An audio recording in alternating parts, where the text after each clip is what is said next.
เป็นเส้นทางแต่แล้วก็ต้องหวนมาน้ำตาลงลาเพราะว่าผิดหวังโอ้ละน้อยอยากจะขอให้ลืมภาพที่เคยดูดดื่มอยากจะลืมความหักเรื่องหลังทำนองและอายมันหมายเอาไว้จริงจังแต่ว่าพ่อแม่น้องสั่งเลยผิดหวังเพราะเฮานี้จน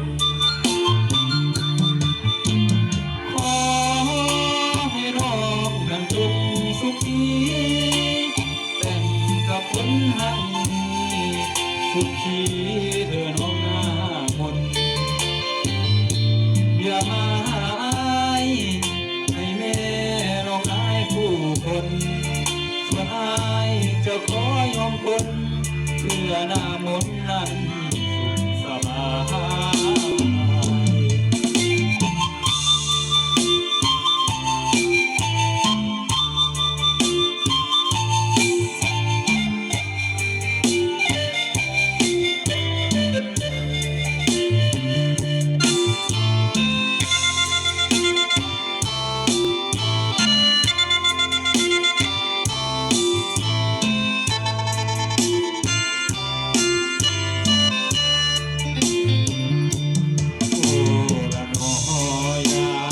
ขอ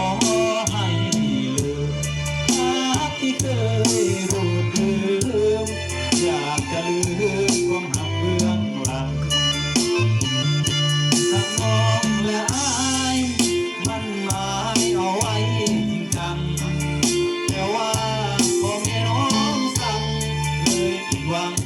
เพราะเฮานี้จน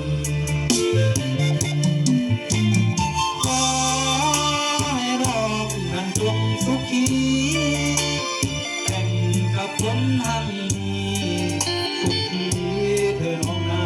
มนอย่ามาให้แม่น้องอายผู้คนส่วนอายจะจนยอมคน